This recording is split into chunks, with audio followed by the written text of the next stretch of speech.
అందరికీ సాయంకాల సంధ్యావందనం.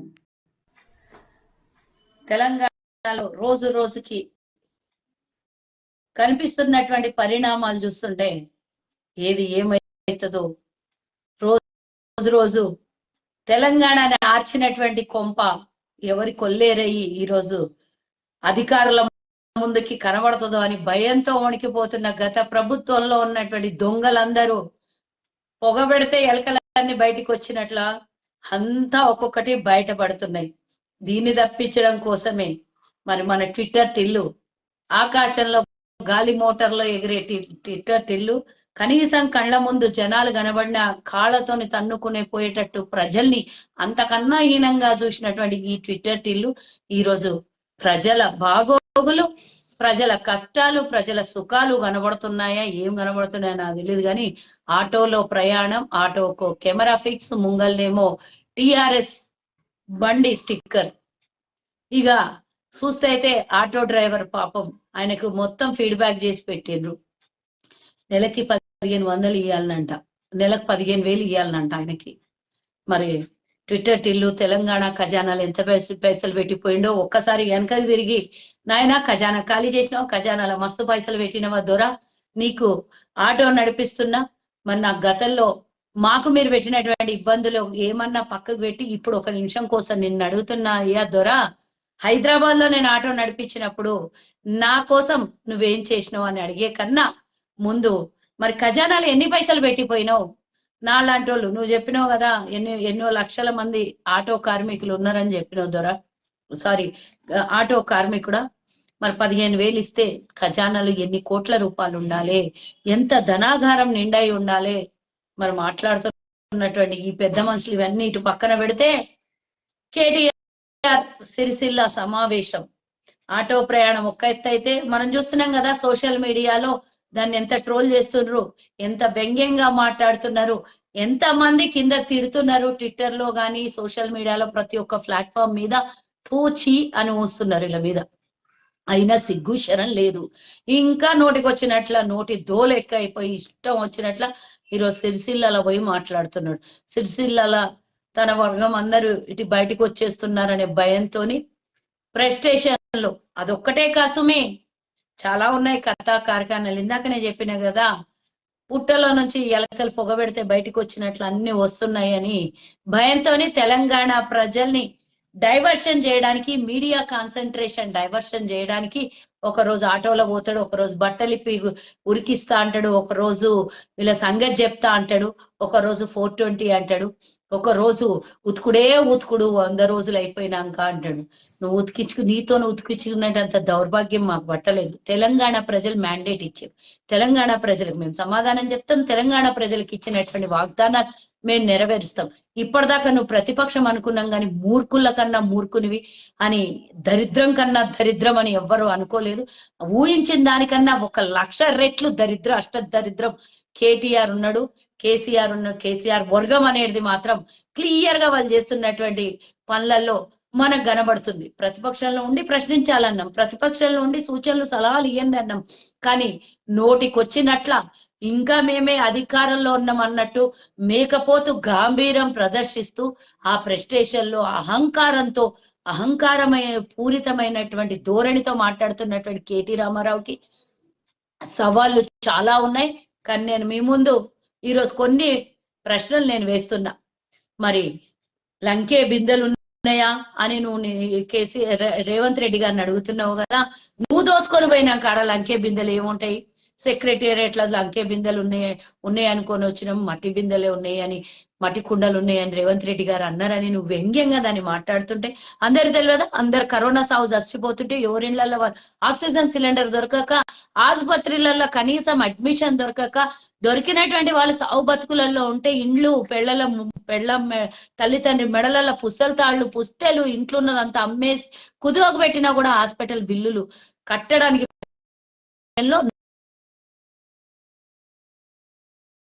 దొరికిన ధనాగారం దోచుకొని పోయిన సంగతి తెలియదా? మాకేం ఉంచినాం, మేమేం దోసుకోవడానికి తెలంగాణ ప్రజలకు పెట్టడం కోసం మేము అడిగినాం. ఎన్నికలు అవ్వంగానే 4వ తారీఖున క్యాబినెట్ మీటింగ్ పెడతాడంట, 3వ తారీఖు అయ్యే లోపలే ఎన్నికలు అయిపోగానే పైసలన్నీ మొత్తం ఖాళీ చేసేసి కాంట్రాక్టర్లకు అప్పచెప్పినావు. రైతు బంధు పేరు మీద ఉన్నటువంటి డబ్బుని గదెవ్వడు అడిగేటోడు లేరని నీకు భయం లేని శాతలు ఇష్టం వచ్చినట్ల నోటికి వచ్చినట్ల మాట్లాడుతున్నావు. పూచి అన్నా కూడా సిగ్గులేదు నీ బతుకుకి అని అంటే తెలంగాణ ప్రజల్ని నిన్ను ఇంకా చీకొట్టి నీకు ఇంకా వచ్చే ఎన్నికల్లో పూర్తిగా బొందబెట్టినా కానీ నీకు సిగ్గొచ్చేటట్ల లేదు కేటీ రామారావు.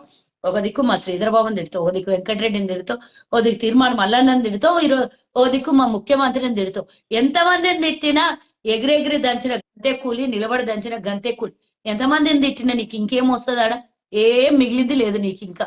ఈరోజు సిరిసిల్ల మాట్లాడిన మాటలు నిన్న కూడా మాట్లాడాను, మొన్న కూడా మాట్లాడాను. గవే మాటలకు నేను ఈరోజు సమాధానం చెప్తున్నా.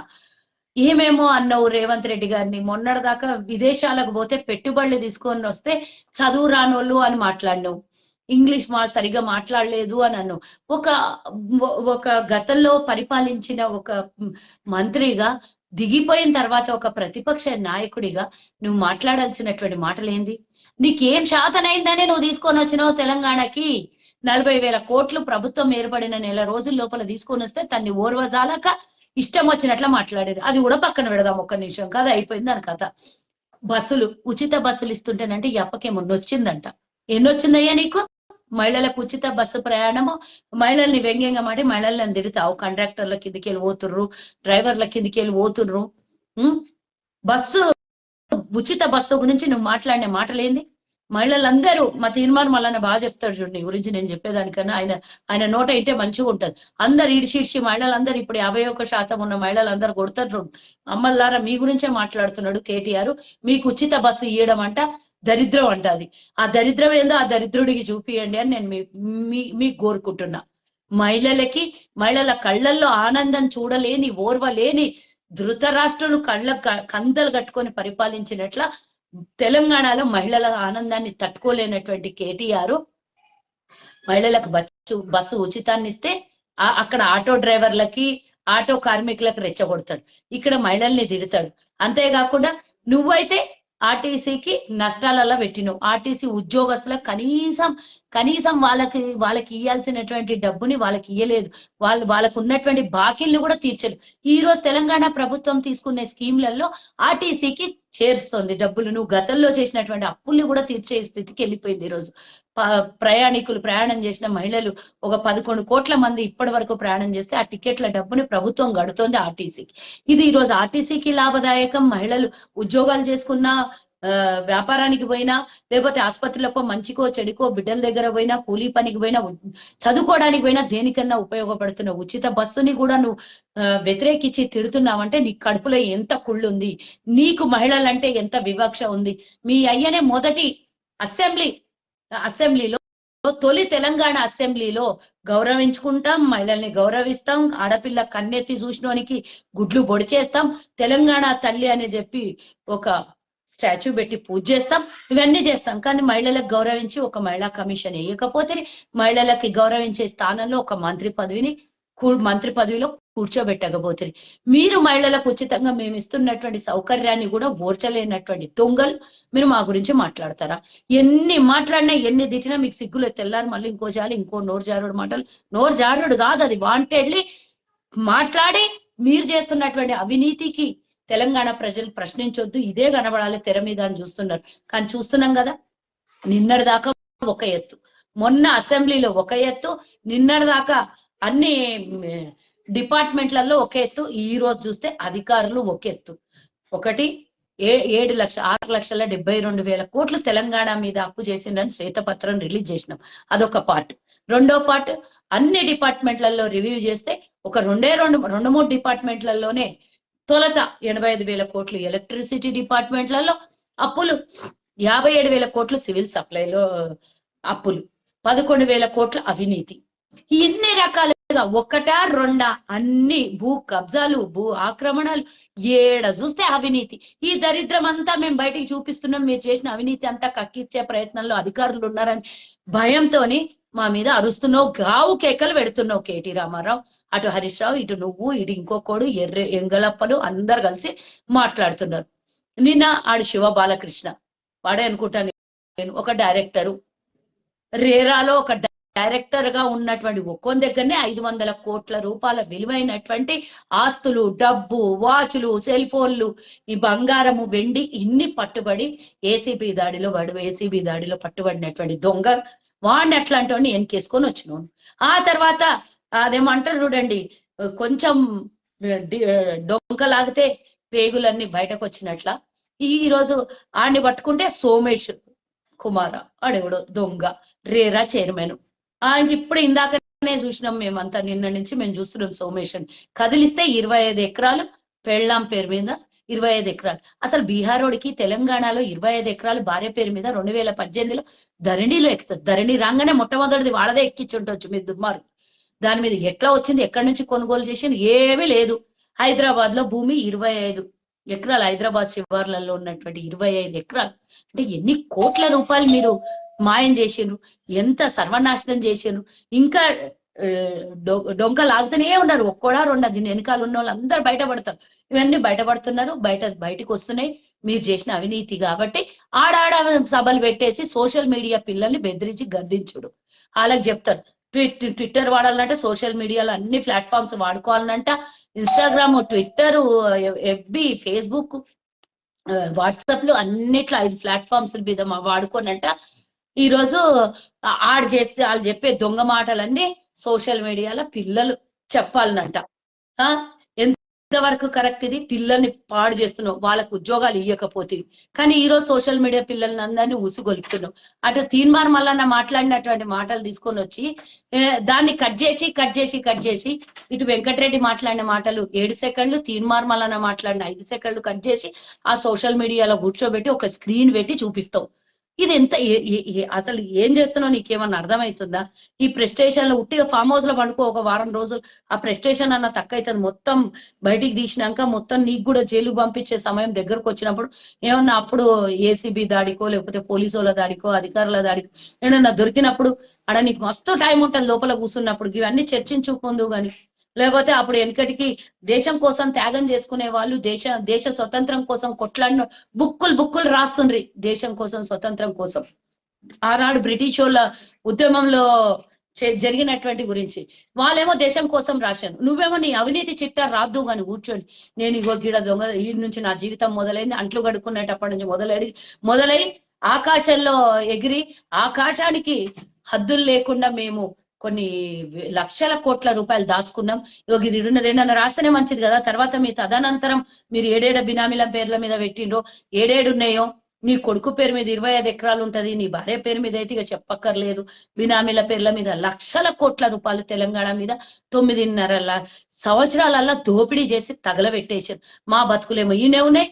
నువ్వు, మీ చెల్లి, మీ బావ, మీ ఇంకొకరు 196 మంది మొత్తం హైదరాబాద్ నిండా కబ్జాలు పెట్టేసిండ్రు. తెలంగాణ మొత్తం సర్వనాశనం చేసిండ్రు. ఆడ కూర్చొని బుక్కు చరిత్ర మొత్తం రాయి, అవినీతి చిట్టా, అవినీతి చరిత్ర. నిన్ను ఆడ కూర్చోబెడతారు, నిన్ను, మీ బావని, మీ నాయనని. ఇక మీ చెల్లెలదైతే ఇక మస్తు కథ నడుస్తుంది, అదేమవుతుందో చెప్పలేం గాని ఇవన్నీ కథలనంతా కూర్చొని ఒక కథ చరిత్ర రాస్తారంటే ముందు తరాలకి కేసీఆర్ దాచిపెట్టుకున్న భూములు, కేటీఆర్ దాచిపెట్టుకున్న ఆస్తులు, నగదు, ఇవన్నీ ఏడేడ మార్పిడి చేసినావు అవన్నీ చెప్తే తర్వాత తరాల కన్నా తెలంగాణ కోసం నువ్వు ఉన్నా లేకున్నా కనీసం గీ డబ్బుడుంది, గీ ఆస్తులు గిడున్నాయని రేపొద్దున తెలంగాణ ప్రజలకు అవసరం వచ్చినప్పుడు అదన్నా వాడుకుంటారు. తర్వాత మనం లేకపోతే అంటే ఎవరికో అంటిపోతాయి. రాజుల పైసా రాళ్ల పాలు అన్నట్టు నువ్వు దాచిపెట్టిన సొమ్ము ఎవరి పాలన్నా కాగలదు.